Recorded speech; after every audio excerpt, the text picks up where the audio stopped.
Sir sir మీ batch ఏ batch sir? అంటే ఏ year batch sir? నాది 1994 directly recruited DySP batch.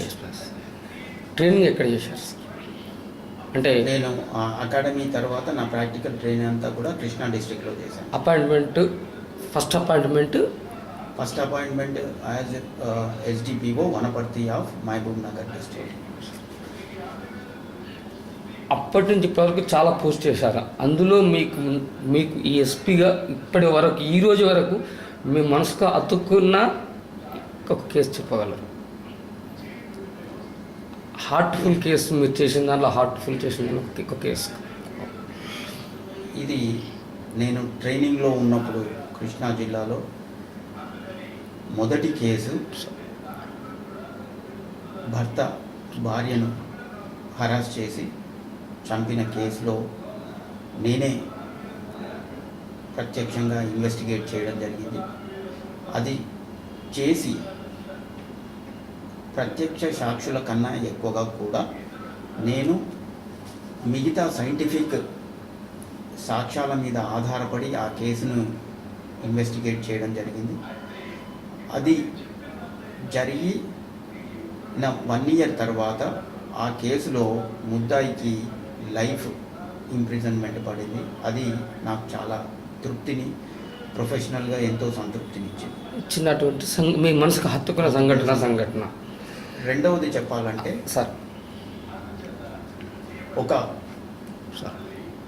Krishna జిల్లాలోని కోడూరు మండలము sub division Avanigadda sub division sir, Koduru మండలము వేణుగోపాలపురం అనే విలేజ్లో నేను అప్పటికి వెళ్ళే ముందుకు కనీసం 7-8 సంవత్సరాలు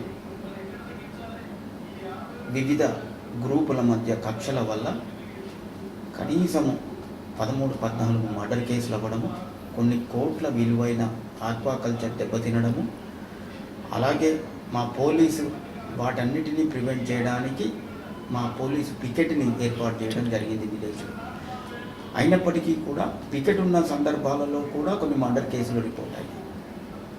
వీటన్నిటినీ దృష్టిలో పెట్టుకొని అక్కడ చేసిన ఒక ఇనిషియేటివ్ ఏంటంటే క్రైమ్ ఫ్రీ విలేజ్లు. ఇప్పుడు నేను కరీంనగర్లో కూడా ఇప్పుడు కూడా స్టార్ట్ చేశాను. నేరరహిత గ్రామాలకి ఆల్రెడీ 4 గ్రామాలను తీయడం జరిగింది సార్.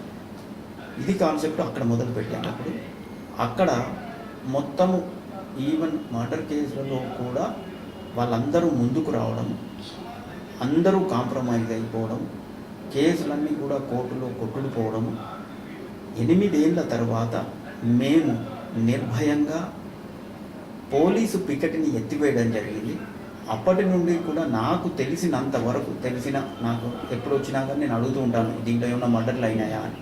ఇప్పటి వరకు మర్డర్లు కాలేదు. ఇది జరిగి 1999, అంటే సుమారుగా 15 ఏళ్ళు దాటింది. 8 ఏళ్ల కారుణ్య కక్షలకు ముగింపు పడి ఇప్పుడు 16 ఏళ్ళైంది. విలేజ్లో నేరరహితంగా ఉంది, మర్డర్లు లేకుండా ఉంది అంటే అదొక మంచి ఆనందంగా ఉంది. ప్రొఫెషనల్గా సాటిస్ఫాక్షన్గా. మీకు రెండో సంఘటన మీ యొక్క సర్వీస్లో సార్, మీ పోలీసులు ప్రజలలో మమేకం అవ్వటానికి మీ పరిధిలో మీరు ఏం చర్యలు తీసుకుంటున్నారు? అన్నిటికన్నా ముఖ్యమైనది ఏంటి అంటే పోలీసు సుమారుగా నేరుగా 2% నుండి 3% కన్నా ఎక్కువ మంది పోలీసుతో నేరుగా కాంటాక్ట్లో ఉండరు. కానీ 100% కూడా పోలీసుని జడ్జి చేస్తుంటారు, అసెస్ చేస్తుంటారు. పోలీసు ఇలా ఉంటారు, అలా ఉంటారు, ఈ విధంగా ఉంటారు. అయితే వీటికి ఒక్కొక్కసారి అన్ని రకాల సమాజంలో ఉన్న అన్ని రకాల కారణాలు దీనికి దోహదం చేస్తుంది. అది ఒక సమాజం అని తప్పు పట్టలేము, పోలీసునే అని తప్పు పట్టలేము. అన్ని రకాల కారణాల వల్ల ఈ సమస్య ఉత్పన్నమైంది. దీన్ని తగ్గించాల్సిన అవసరం ఉంది. నేరం చేసిన వాళ్ళు పోలీసు వల్ల శిక్షలు పడతాయి, లేక వాళ్ళ వల్ల లీగల్ యాక్షన్ అవుతుంది అనే వాళ్ళు భయపడాలి తప్ప నేరం చేయని వాళ్ళు కూడా పోలీసుల గురించి భయపడాల్సిన అవసరం లేదని నా వ్యక్తిగత అభిప్రాయం. అయితే దీని కొరకు ఏంటంటే ఇప్పటికీ కూడా అప్పుడప్పుడు తెలిసిన మిత్రులు, బంధువులు ఎక్కడో ఉన్నా కానీ తెలంగాణలో ఉన్న ఎక్కడో ఉన్న కంట్రీలో ఒకసారి మాట్లాడి ఒక రిక్వెస్ట్ చేస్తారు. మేము ఫలానా పోలీస్ స్టేషన్కు వెళ్ళాలనుకుంటున్నాం, ఒక చిన్న పని ఉంది, మీరు ఒకసారి ఫోన్ చేసి చెప్పండి. ఇది ఉండకూడదు అనేది నా అభిప్రాయం. అంటే ఒకరి ద్వారా నేను పోలీస్ స్టేషన్కి వెళ్ళండి నేను చెప్తాను అనేది పోవాలి. అప్పుడే పోలీసు దగ్గరికి అవుతుంది. ప్రజలతో మమేకమై ప్రజల దగ్గరికి రావడానికి అనుకూలత ఏర్పడుతుంది.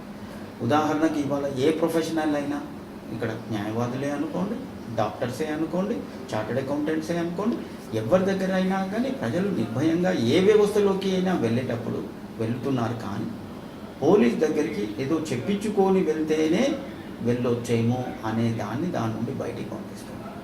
అందుకే ప్రతి చోట ఇప్పుడు కరీంనగర్లో కూడా we are going to have a new type of reception centres.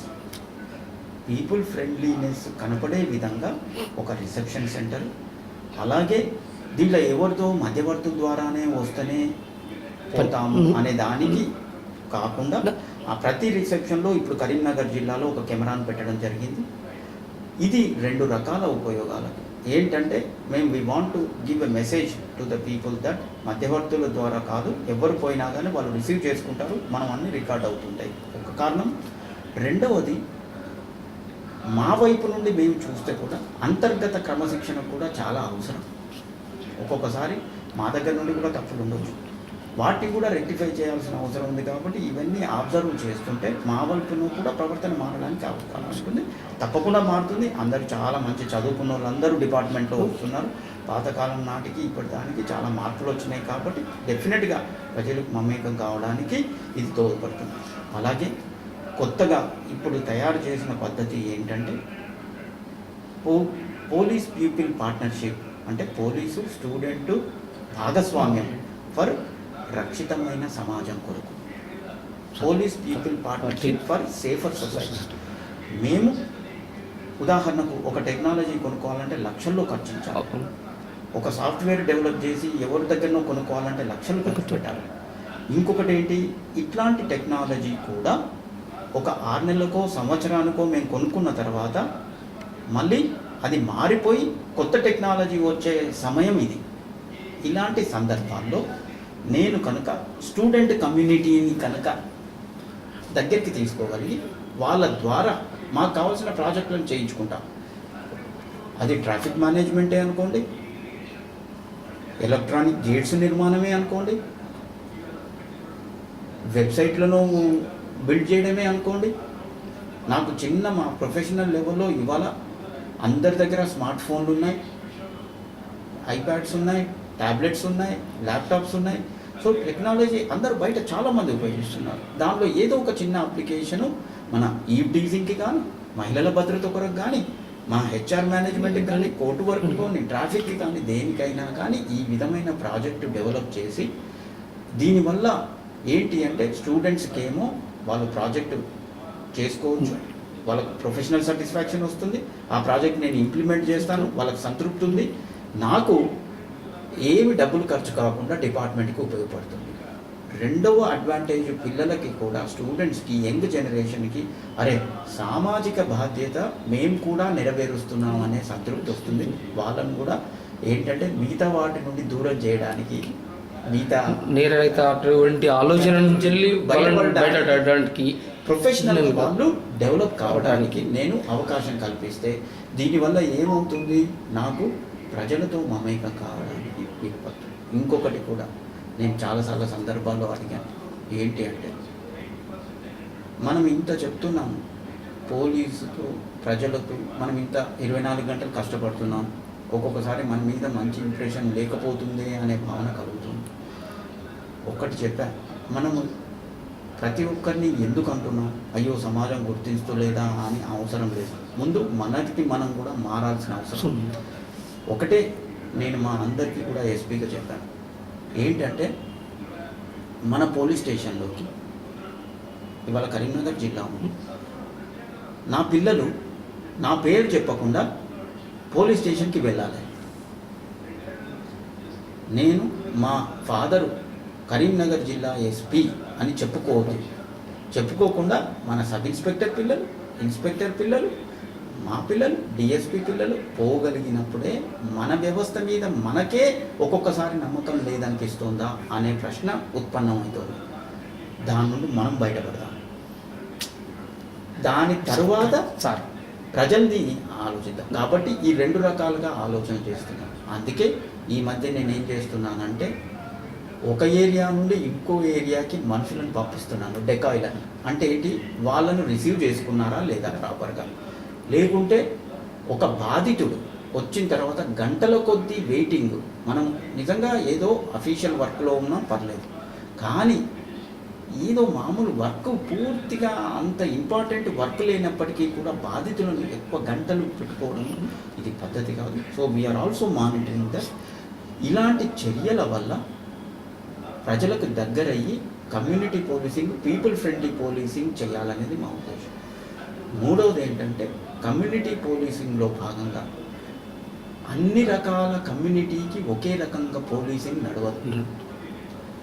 హుజురాబాద్లో ఉన్న ప్రయారిటీస్ వేరు, కరీంనగర్లో ఉన్నవి వేరు, సిరిసిల్లాలో ఉన్నవి వేరు, గోదావరిఖంలో ఉన్నవి వేరు, పెద్దపల్లిలో ఉన్నవి వేరు, జగిత్యాలలో ఉన్నది వేరు.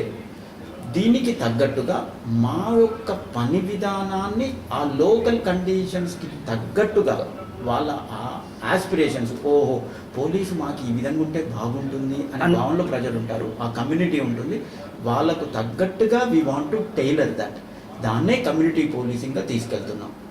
అందుకే ప్రతి చోట కూడా ఎక్కడైనా కానీ వాళ్ళకి కావాల్సింది ఏంది అని చేయడానికి, అందుకే నేను జిల్లా మొత్తం ఒకటే వాట్సాప్ నెంబర్ ఇవ్వలే. ప్రతి సబ్ డివిజన్కి ఒక్కొక్క వాట్సాప్ నెంబర్ ఇచ్చి వాటిలో ఇప్పుడు నాకు ఉదాహరణకు మా ఈ ఏరియాలలో ఇది సమస్య అని చెప్తే ఇమీడియట్గా అక్కడ అటెండ్ కావడానికి వీలవుతుంది. అలాగే ఇంకో మూడో చర్య ఏంటంటే ప్రజలకి కూడా సంబంధించింది ప్రజలకి చెప్పడం, మన మంచి సాంప్రదాయానికి ఒక నాంది పలుకుదాం. ఎక్కడో ఈ రకంగా నేరం జరిగింది, మీరు జాగ్రత్తలు తీసుకోవాలి. ఇగో ఈ విధంగా ట్రాఫిక్ యాక్సిడెంట్ వల్ల అమాయకులు చనిపోయినారు, దీని మీద జాగ్రత్తగా ఉండాలి. ఈ విధంగా మీరు ఇంట్లో కాలనీలో కానీ ఇంట్లో ఉన్నప్పుడు మీ వస్తువులను కానీ ఈ విధంగా జాగ్రత్త పరచాలి. ఇలాంటి దొంగలు కూడా ఉండే అవకాశం ఉంది. అలాగే నమ్మించి మోసం చేసే మనుషులు ఎక్కడెక్కడ ఉన్నారు వారిని అవేర్నెస్ తీసుకురావడం. అందుకే ప్రథమంగా జిల్లాలో ఇవాళ పోలీస్ కమ్యూనిటీ రేడియో నడుపుతున్నాం. ఇవాళ పొద్దున్న 2 గంటలు, సాయంత్రం 2 గంటలు వాళ్ళు సరదా కొరకు కొన్ని సినిమా పాటలు టైంపాస్ కొరకు విట్టినప్పటికీ జిల్లాలో ఏం జరుగుతున్నది, గృహహింస గురించి ఏంటి, సామాజిక విషయాల మీద ఏంటి, రోజు కూడా ప్రజలకి అవేర్నెస్ క్రియేట్ చేయడానికి ఈ పోలీస్ కమ్యూనిటీ రేడియో ద్వారా ప్రసార కార్యక్రమాలు చేయడం జరుగుతుంది. ఇది సిరిసిల్లాలో ఆల్రెడీ మొదలు పెట్టడం జరిగింది. స్మార్ట్ పోలీస్ టౌన్లో భాగంగా ఆల్రెడీ స్టార్ట్ అయింది. సో ఇవన్నీ కార్యక్రమాలు ప్రజలతో మమేకం అవ్వడానికి. ఎందుకంటే ఇప్పుడు ప్రజలకి ఏముంటుంది, పోలీసులు ఎట్లా ఉంటుంది, అరే ఏం చేసినా కానీ ఇది ఇక్కడ నా సమస్య ఉంటే వాళ్ళు పట్టించుకోవట్లేదు. అక్కడ వాళ్ళకి కావలసిన రీతిగా అక్కడ ఉండేట్టు, ప్లస్ పోలీసుతో పాటు ప్రభుత్వ పరంగా ఉన్న కొన్ని కార్యక్రమాలను కూడా ఈ కమ్యూనిటీ రేడియో ద్వారా, పోలీస్ రేడియో ద్వారా చెప్పడం జరుగుతుంది. ఉదాహరణకు నక్సలిజానికి దూరంగా ఉండడం, అలాగే జనశ్రవంతిలో కలిపితే వాళ్ళకు వచ్చే ఉపయోగాలేంటి, ఎవరి దగ్గర కలవచ్చు. ఎందుకంటే ఇప్పుడు నక్సలైట్లలో కూడా ఒక అభిప్రాయం ఏముందంటే పోలీస్కి సరెండరే కాలేదు, సరెండర్ అవుతే ఏదో చేస్తారు, పోలీస్ ఏదో చేస్తారు అనే భయం వాళ్ళలో క్రియేట్ చేయడం జరుగుతుంది పార్టీలో. అది కూడా పోగొట్టడానికి ఈరోజు ఎవరి దగ్గరికి అక్కర్లేదు, మా సబ్ ఇన్స్పెక్టర్ దగ్గరికి, ఇన్స్పెక్టర్ దగ్గర, డిఎస్పీ దగ్గరికి, ఈవెన్ ఒక కానిస్టేబుల్ ద్వారా, హోంగార్డ్ ద్వారా వచ్చినా కానీ వాళ్ళు జనశ్రీమంతిలో కలవడానికి మేము చర్యలు తీసుకుంటున్నాం, ఆ ఏర్పాటు చేస్తున్నాం. అది వచ్చిన తర్వాత ఎవరినో పట్టుకొని వస్తే అవుతుందా లేదా అక్కరే లేదు. ఎస్పీ దగ్గర కూడా పోవాలా, రావచ్చు, directly they can come to me.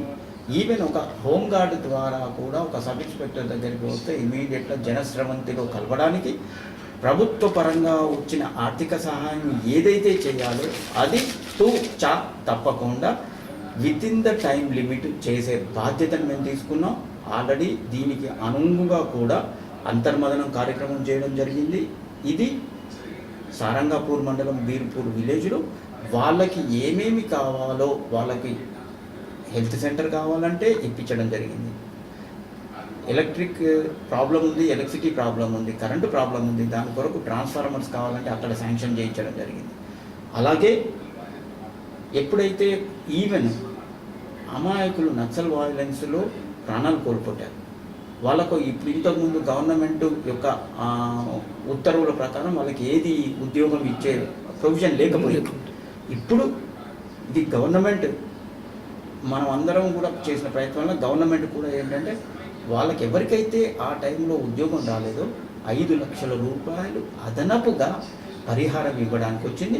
మేము ఇప్పటికీ 41 మందికి ఆల్రెడీ శాంక్షన్ చేయించాము. కరీంనగర్ జిల్లాలో ఇప్పటి వరకు శాంక్షన్ అయిన వాళ్ళు 41 మంది. ఇంకా 28 మందికి కూడా మేము ప్రాసెస్ చేస్తున్నాం.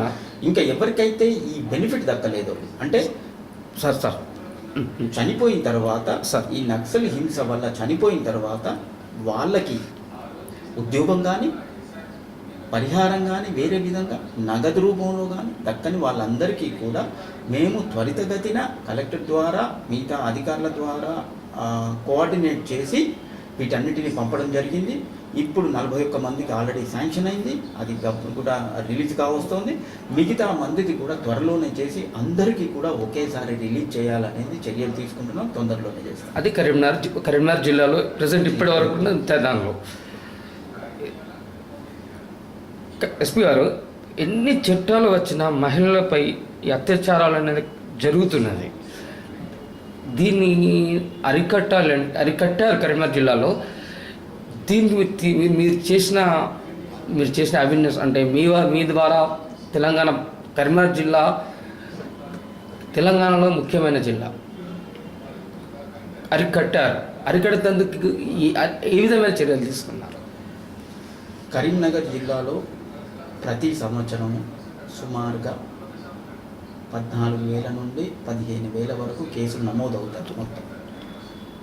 దాంట్లో మహిళలకు సంబంధించిన కేసులు చూస్తే సుమారుగా 1300, 1400, అంటే 10% నేను మహిళలకు సంబంధించిన విషయం.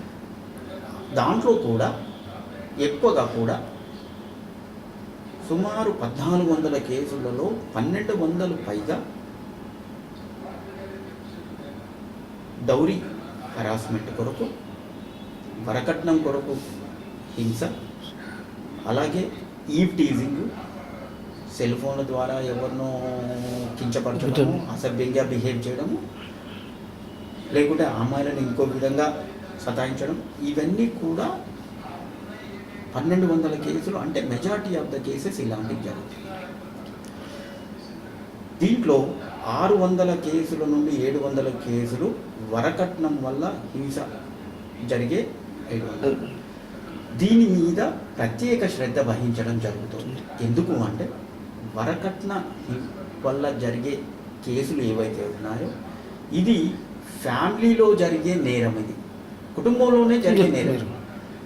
ఒకరిని అరెస్ట్ చేసి ఒకరి మీద చేయడం వల్ల కుటుంబం ఏమవుతుంది, అక్కడ అల్లకల్లోలం అవుతుంది, కుటుంబ వ్యవస్థ చిన్న భిన్నం అవుతుంది, అయ్యే ఛాన్సెస్ ఉన్నాయి. కాబట్టి వాటిని ఎందుకు అంటే ఇప్పుడు ఏదో పగతోని కొట్టుకున్నాడు, ల్యాండ్ డిస్ప్యూట్తో కొట్టుకున్నాడు, డబ్బుల కొరకు కొట్టుకున్నాడు, అవన్నీ ఫ్యామిలీ అవుట్ సైడ్ జరిగేది. ఫ్యామిలీలో జరిగే నేరాలను ప్రత్యేక శ్రద్ధ వహించి ప్రత్యేకంగా కౌన్సిలింగ్ సెంటర్లన్నీ ఏర్పాటు చేయడం జరుగుతుంది. దీంట్లో భాగంగా ఎన్జిఓస్ని, విమెన్ ఆర్గనైజేషన్స్ని, పోలీస్తో పాటు కూడా వాళ్ళని ఇన్వాల్వ్ చేసి ఎవ్రీడే కౌన్సిలింగ్ చేయడం జరుగుతుంది. ఇద్దరు వ్యక్తులు కలయిక, మ్యారేజ్ అంటే, వివాహం అంటే ఇద్దరు డిఫరెంట్గానే ఉండాలి. ఇద్దరు ఒక్క తీరుగా ఉన్నారు అంటే అది నేచర్కి విరుద్ధం. నేచర్కి విరుద్ధం. అయితే కరెక్ట్ సార్. ఇద్దరు వేరే అయినప్పుడు ఇది ఇద్దరు కలిసి ఒకరిపైన ఒకరు అవగాహన ఏర్పరచుకోవాల్సిన అవసరం ఎంతో ఉంది. దీని కొరకు మేము కౌన్సిలింగ్ని చేయడం జరుగుతుంది. ఇది చేసినప్పటికీ కూడా వాళ్ళు ఇంకా జరుగుతూ ఉంటే అప్పుడు కానీ మేము లీగల్ యాక్షన్ తీసుకోవడం జరుగుతుంది. మూడోది ఏంటంటే వీటి కేసులలో త్వరితగతిన కేసులు పరిష్కరించడానికి మేము మా లీగల్ సెల్ని కొత్తగా ఏర్పాటు చేయడం జరిగింది. ఈ లీగల్ సెల్ ద్వారా క్రైమ్ అగెనిస్ట్ విమెన్ మీద ప్రత్యేక టీంను పెట్టి ప్రత్యేకంగా శ్రద్ధ వహించడం జరుగుతుంది.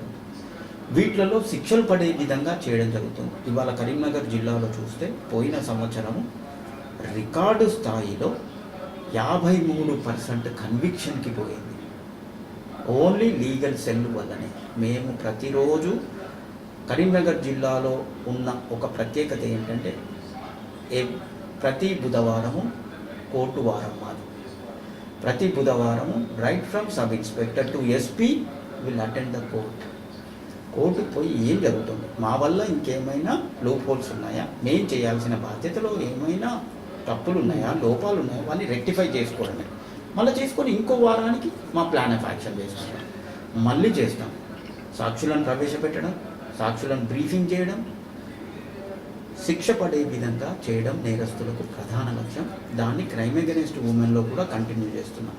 అందుకే 25 ఏళ్ళ తర్వాత లాస్ట్ ఇయర్ పోయిన సంవత్సరమే మొదటిసారి మర్డర్ కేసులో 2 ముద్దాయిలకు మరణశిక్ష విధించే విధంగా గోదావరి ఖనిలో ఈ లీగల్ సెల్ పనిచేస్తూ వచ్చింది. ఈ పోయిన సంవత్సరమా ఈ సంవత్సరం పోయిన సంవత్సరం ఓన్లీ లీగల్ సెల్ వల్ల వాళ్ళకు అంటే మేము కేసులను ప్రతిదీ ప్రత్యక్ష పర్యవేక్షణలో కోర్టులో కూడా చర్యలు తీసుకుంటున్నాం. ఇది ఉదాహరణ.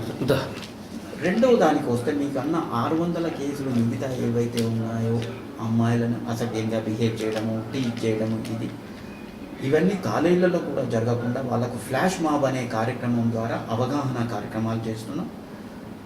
దాంట్లో భాగంగా వాళ్ళకి ఏంటంటే చట్టం యొక్క పదును ఎంతగా ఉంటుంది అనేది కూడా యంగ్ జనరేషన్కి ఎక్స్ప్లెయిన్ చేస్తున్నాం. ఎందుకంటే ఒక చిన్న కేసులో ఇవాళ ఉన్న ఉదాహరణకు అమ్మాయిలని కానీ ఏదైనా చేస్తే ఆ కేసులో ఉండడం వల్ల వాళ్ళు ఏదైనా బయటి కంట్రీలో ఉద్యోగం చేయాలన్నా, ఈవెన్ ఇక్కడ కంట్రీలో కూడా ఉద్యోగం చేయాలంటే ఇవాళ పోలీస్ వెరిఫికేషన్ తప్పనిసరి. ఇలాంటి చిన్న కేసులలో ఉన్నా కానీ వాళ్ళ జీవితం మాత్రం నాశనం అవ్వడానికి ఆస్కారం ఉంది. ఇప్పుడు వాళ్ళకు పాస్పోర్ట్ రాదు, క్రిమినల్ కేసులో ఉంటే ఏ ఉద్యోగం కూడా రాదు. ఇవన్నీ కూడా వాళ్ళకి ఎక్స్ప్లెయిన్ చేయడం జరుగుతుంది. ఏంటి అంటే ఇది భయపెట్టడానికి కాదు, చట్టాలంటే ఏంటియో యంగ్ జనరేషన్కి తెలియాలి. దానివల్ల కొంత ఇలా జరుగుతుందా, మా భవిష్యత్తు ఖరాబ్ అవుతుందా అనే ఉద్దేశంతో యంగ్ జనరేషన్ కొంచెం కాషియస్గా ఉండడానికి, మంచిగా మెలగడానికి ఆస్కారం ఉంటుంది. ఇవాళ అమ్మాయిలు, మహిళలు అందరూ కూడా మగవాళ్ళకి ధీటుగా అన్ని రంగాలలో ఉద్యోగాలు చేస్తున్నారు. కాబట్టి వాళ్ళకు రక్షణ తప్పనిసరి అవసరం అవుతుంది. అయితే ఇవన్నీ దృష్టిలో పెట్టుకొని ఈ కార్యక్రమాలు చేయడం జరుగుతుంది. అలాగే ఎక్కడైతే ఈవ్టీజింగ్కి పాల్పడతారో, అలాగే వాళ్ళ అమ్మాయిలని 354 కేసు అనేది ఏదైతే ఉందో వాటిల్లో నిజంగా అబ్బాయిలది పూర్తిగా తప్పు అని నిర్ణయిస్తే వాళ్ళందరి మీద కూడా ఇవాళ కరీంనగర్ జిల్లాలో రౌడీ షీట్లు ఓపెన్ చేయడం జరుగుతుంది. ఇంకొక ఎస్పీ గారు, హైదరాబాద్లో పోలీస్ కమిషనర్ గారు పోలీసు వ్యవస్థల్లో ఒక అవినీతి ఉందని చెప్పి రీసెంట్గా తన పరిధిలో అవినీతి అనే ఒక పదాన్ని లేకుండా కొంత మార్పు తీసుకొచ్చారు. అది కరీంనగర్ జిల్లాలో లేదని చాలా అభిప్రాయం ఉన్నది. దీని మీద లేదు అనే అభిప్రాయం ఉన్నది. దీని మీద మీ స్పందన? అవినీతి పూర్తిగా లేదు అని నేను చెప్పలేను. కానీ ఎక్కడైతే ఇవాళ మేము మా రిసెప్షన్లోనే కెమెరాలు పెట్టడం జరిగింది. అలాగే ఈరోజు గవర్నమెంట్ ప్రతి పోలీస్ స్టేషన్ యొక్క ఖర్చుల నిమిత్తం రూరల్ ఏరియాస్లో అయితే 25,000 చొప్పున, అర్బన్ ఏరియా అయితే 50,000 చొప్పున ఇవ్వడం జరిగింది. సో దీనికి అనుగుణంగా అందరికీ కూడా ఇన్స్ట్రక్షన్స్ ఇవ్వడం జరిగింది. దానితో పాటు ఏంటంటే వాళ్ళు సరిగ్గా ఖర్చు పెడుతున్నారా లేదా. ఇవాళ వచ్చే మనిషికి తప్పు చేయని వాడు ఉన్నాడు, ఏదో ఎన్జిఓస్ వస్తున్నారు, వాళ్ళకి ఏదో టీ తాగియాలి, బిస్కెట్ తినిపించాలి, వాటర్ తాగియాలి. You should not depend on others. అలాగే ఎవరో కార్బన్లకు కానీ పేపర్లకు కానీ వచ్చే వాళ్ళ దగ్గర లేదు. మాకు కొత్త బండ్లు ఇచ్చాయి, వాటికి కూడా 500 రూపాయలు ఖర్చులు అవుతాయి. దీనిలో ఖర్చులు పెట్టమంటున్నాం. ఎక్కడ కూడా ఏ కంప్లైంట్ వచ్చినా we have gone to the extent of suspending them. And అందరికీ కూడా ఇది మీడియా ద్వారా కూడా చెప్పడం జరిగింది. ఇవన్నీ కూడా ప్రభుత్వం ఇస్తుంది. ఎవరు అడిగినా కానీ ఇవ్వద్దు డబ్బులు. ఇస్తే మాత్రం వాళ్ళ మీద చట్టరీత్యా ఈవెన్ కొంత మామూలుగా కూడా వస్తుంది అని తెలిస్తే కూడా కొంతమందిని ఇమీడియట్గా సస్పెండ్ చేసి ఏ స్థాయిలో ఉన్నా కానీ వాళ్ళని క్షమించడం లేదు. ఇవన్నీ కూడా ఆన్ పేపర్ పెట్టడానికి కూడా మేము ఒకటి పెర్ఫార్మెన్స్ అసెస్మెంట్ సెల్ అని కూడా తయారు చేయడం జరిగింది. ఇలాంటి ఏదైనా వస్తే కూడా ఈ సెల్లులో అందరి ఏసీఆర్లు నార్మల్గా రొటీన్గా రాస్తారు. మేము ఇవాళ కరీంనగర్ జిల్లాలో రొటీన్గా రాయరు. పిఏసి అనేది ఒక వింగ్ 5 సబ్ యూనిట్స్ని కలిపి పెర్ఫార్మెన్స్ అసెస్మెంట్ సెల్ అనేది ఒకటి తయారు చేశాం. పిఏసి ప్యాక్ అంటాం. ఈ ప్యాక్లో అన్ని రకాల యొక్క ఒక ఆఫీసర్ యొక్క పూర్తి పెర్ఫార్మెన్స్ అంతా కూడా రికార్డ్ చేయబడుతుంది. దాని మీదనే ఆయన ఏసీఆర్ గ్రేడింగ్ అవుతుంది. గుడ్ ఆఫీసరా, వెరీ గుడా, అవుట్స్టాండింగ్గా, ఎలాంటిది ఇది కానీ. ఇది నిజంగా మాకు వాళ్ళ బదిలీలలో కానీ వాళ్ళ పోస్టింగ్లలో కానీ ఇది డెఫినెట్గా ఉపయోగపడుతుంది. అండ్ ప్రజలకు కూడా రిపీటెడ్గా we want to give that. ఇలాంటిది ఎవ్వరు కూడా ఇవ్వద్దు, ఇలాంటిది ఎక్కడున్నా కానీ నమ్మొద్దు. అండ్ మాకు ఏ దగ్గర కంప్లైంట్ వచ్చినా కానీ వీఆర్ ఇమీడియట్లీ సస్పెండింగ్ దట్. ఇంకొక చిన్న విషయం సార్, విదేశీ సంస్కృతికి అలవాటు పడుతున్న నేటి యువకులకు మీరు ఇచ్చే సలహా ఏమిటి? విదేశీ యువత ఇప్పుడు ఈ సమస్యకు ఒక ముఖ్య కారణం ఏంటంటే ప్రపంచం ఒక గ్రామం అయిపోయింది. ఉద్యోగ రీత్యా బయటి దేశాలకు వెళ్ళడం, అలాగే అక్కడ నుండి ఇక్కడికి రావడం, కొన్ని రోజులు అక్కడ చేసిన తర్వాత సో తప్పకుండా దాని ఇన్ఫ్లుయెన్స్ ఉండే స్కోప్ చాలా ఎక్కువ. అయితే కొన్ని రకాలుగా దీంట్లో ఉన్న ఒక ఇబ్బంది ఏంటంటే కొన్ని రకాల నేరాలు విదేశాలలో నేరాలుగా పరిగణించబడట్లేదు. మన దగ్గర ఉన్నంత అమలయ్యే విధానం కానీ చట్టం కానీ ఇక్కడికి అక్కడికి డిఫరెంట్గా ఉంది. ఉదాహరణకు వరకట్న హింస ఏదైతే ఉందో అది అక్కడ అసలు పెద్దగా పరిగణించట్లేదు. అలాగే రెండవది ఏంటంటే ఇక్కడ చట్టాలు అక్కడ చట్టాలు వేరుగా ఉన్నాయి. ఏంటంటే ఇప్పుడు ఉదాహరణకు ఇన్ఫర్మేషన్ టెక్నాలజీ యాక్ట్ ఉంది. దీని కింద ఎక్కడో ఉండి ఇవాళ తెలంగాణలో అనుకోవచ్చు, భారతదేశంలో ఎక్కడైనా నేరం చేసే అవకాశం ఉంది ఇంటర్నెట్ ద్వారా, వేరే మాధ్యమం ద్వారా. కానీ వాళ్ళందరినీ నేను ఇక్కడికి తీసుకొచ్చి చేయడానికి చట్టం అనుమతించదు. ఇలాంటివి కొన్ని అంటే ఓహో మనము విదేశీ ఇన్ఫ్లుయెన్స్ ఏమవుతుంది, నేను ఈ కంట్రీలో వెళ్ళి కనుక ఈ నేరం చేస్తే నాకేం కాదు, ఇది ఈ విధంగా కొన్ని నెగటివ్ ఆస్పెక్ట్స్ ఉన్నాయి. అయితే వీటన్నిటికీ కూడా ఏంటంటే మేము అన్ని అవేర్నెస్ క్యాంప్స్ ఏవైతే చేస్తున్నామో చట్టాలపైన అవగాహన, అలాగే ఏదైనా కానీ మన ఇన్ఫర్మేషన్ టెక్నాలజీ ఉంది దాంట్లో మేము కూడా ప్రాపర్గా ఇన్వెస్టిగేట్ చేయడానికి కెపాసిటీ బిల్డింగ్ చేస్తున్నాం. మా దగ్గర ఉన్న అధికారులను నేర్పించడము, వాళ్ళ ట్రైనింగ్ పెంపొందించడం. అలాగే ఏంటంటే ఇవాళ ఇంటర్నెట్లో చూసి ఇంకోటి ఏమవుతుంది అంటే చట్టాల అమలులో కూడా కొంత ఇబ్బంది ఉంది విదేశీయులలో. ఏంటిది అంటే ఎక్కడో జరిగిన నేరాన్ని ఎక్కడో ఢిల్లీలో జరిగింది, ఢిల్లీలో టెలికాస్ట్ అయింది కాబట్టి మాకు ఇక్కడ కేసు పెట్టమంటున్నారు. ఇవి కొన్ని ఇప్పుడు ఇంకెక్కడో జరిగింది, యూకేలో జరిగింది, దాని మీద ఇక్కడ కేసు పెట్టాము. సో ప్రపంచం ఒక గ్రామంగా వెళ్ళిపోయినప్పుడు చట్టాల అమలులో కూడా కొంత ఇబ్బందికరమైన వ్యవహారం.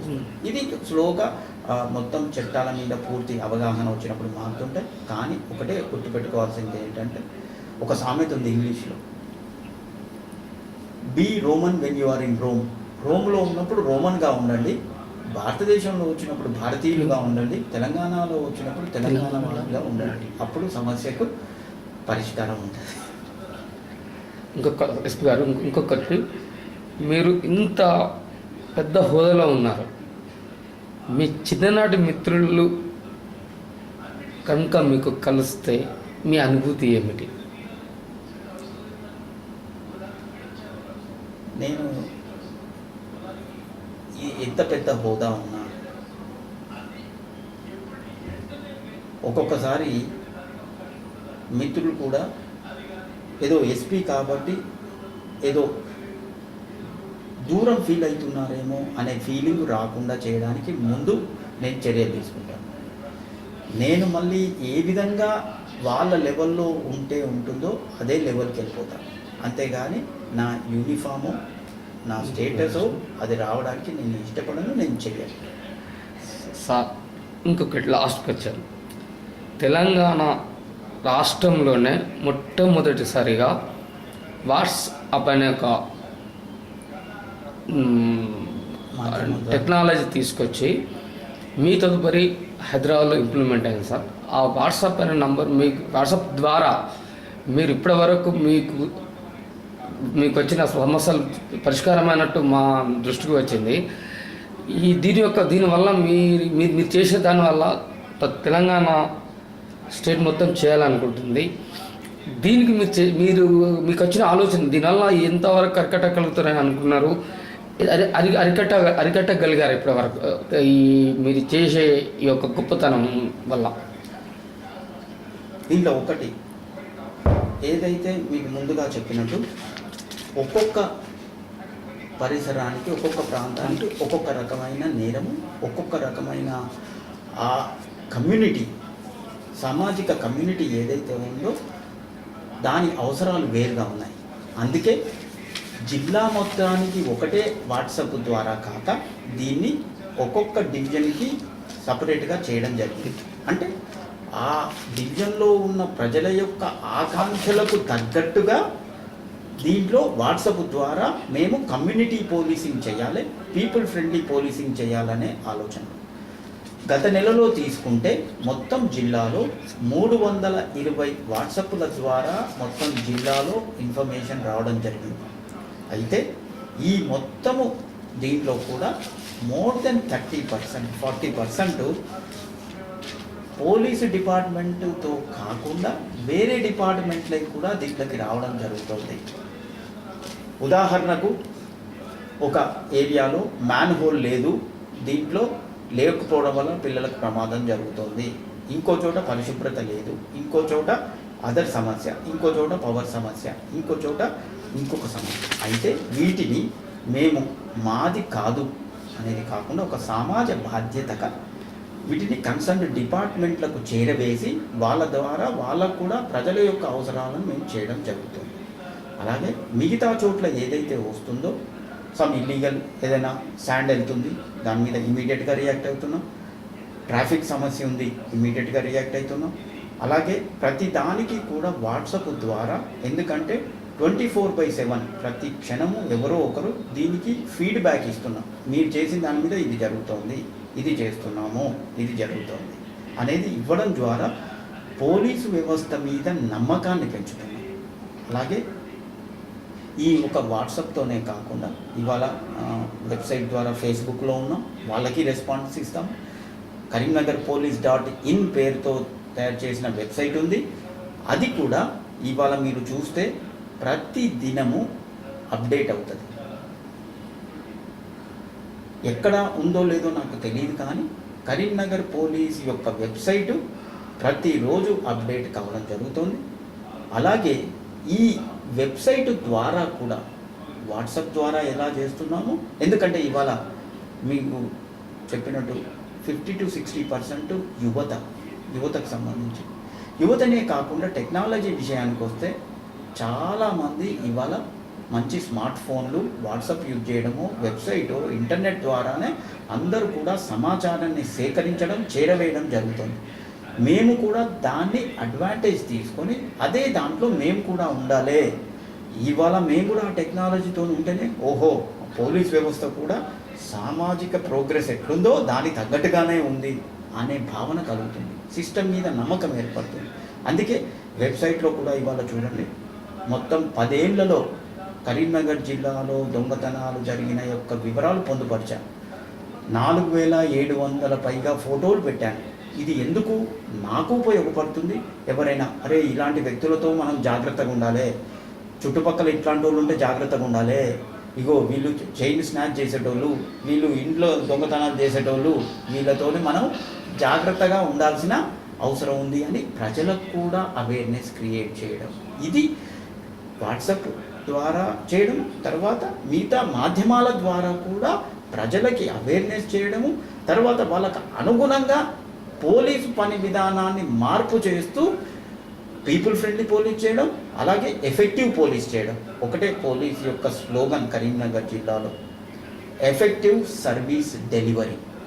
నాది రెవెన్యూ ఎర్నింగ్ డిపార్ట్మెంట్ కాదు, నాకు రెవెన్యూ ఈ క్వార్టర్లో ఇంత రెవెన్యూ కావాలి, ఇంత కానీ నేను చేస్తున్న చర్యల వల్ల రెవెన్యూ ఆటోమేటిక్గా పెరిగే అవకాశం ఉంది. అందుకే వీటన్నిటినీ ఉపయోగించి స్మార్ట్ పోలీస్ టౌన్లకు తీసుకుపోతున్నాం.